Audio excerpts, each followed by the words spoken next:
I tried to solve my Hasbro Marvel Legends 1/12 scale indoor display problem with a cheap TEMU Diorama. That completely failed, but all is not lost. Roger from Payaso Dioramas sent over a proper 1/12 scale indoor diorama, and in less than 48 hours, it completely changed how I display my figures. I found a few great uses right away, but it also surprised me with things I didn't expect at all. The real question is, does this finally fix my indoor Marvel Legends display problem? Let's get into it.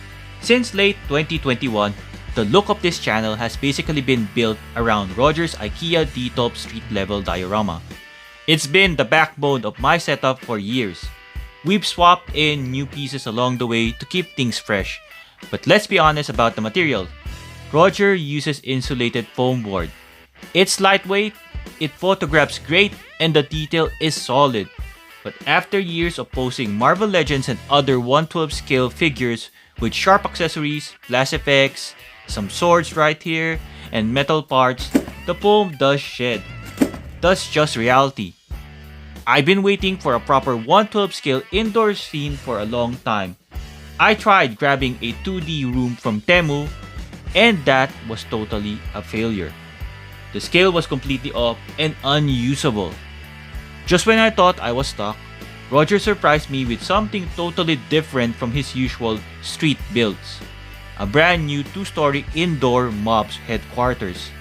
So let's get this built, get some figures in it, and see if this is finally the upgrade my Marvel Legends display has been waiting for.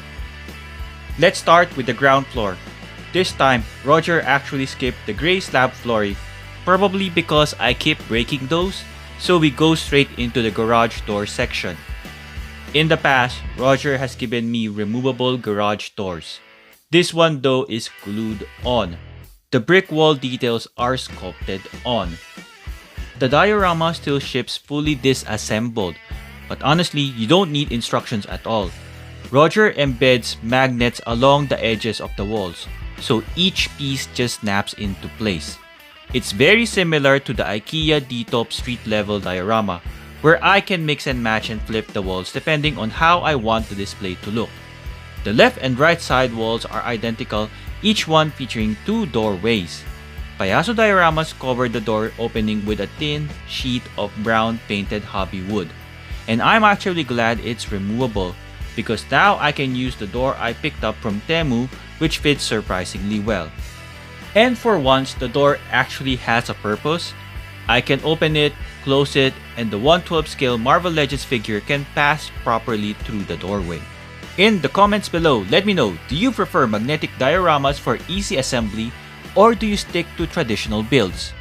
Now, even though Roger skipped the gray slab flooring this time, the second floor interior is highly detailed and excellently painted.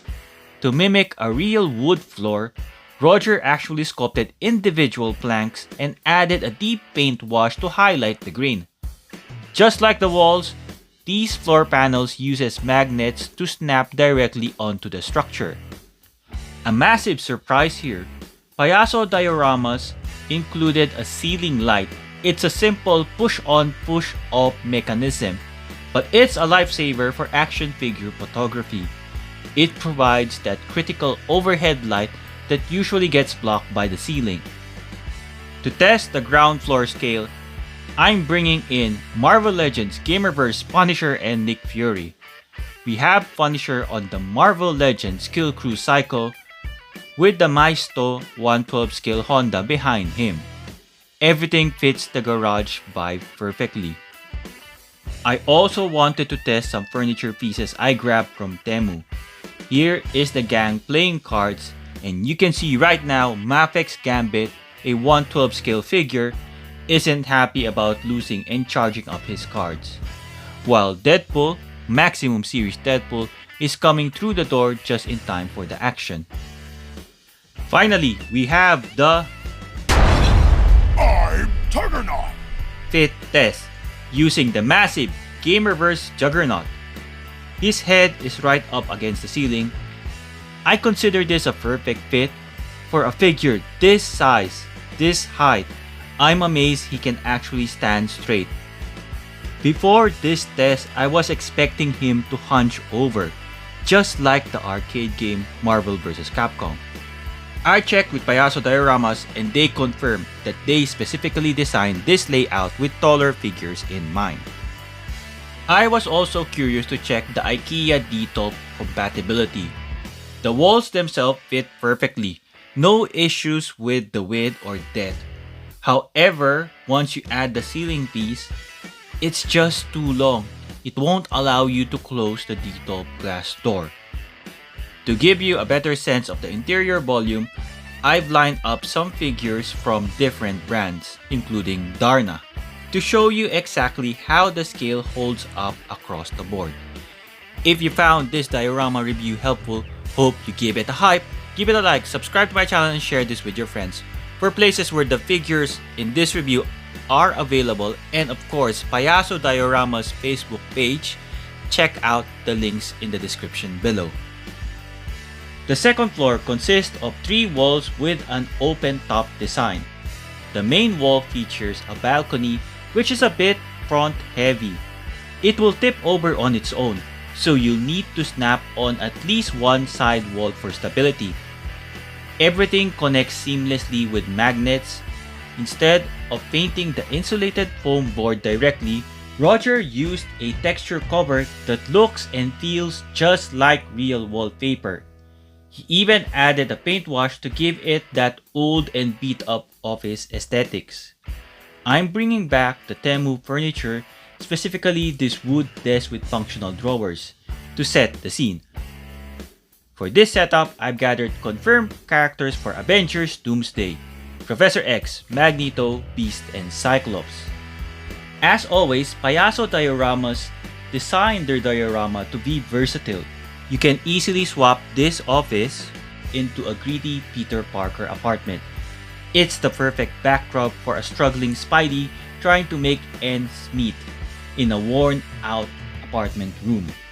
The bed and props you see here are also from TEMU, some of the few items that actually passed my 1/12 scale test.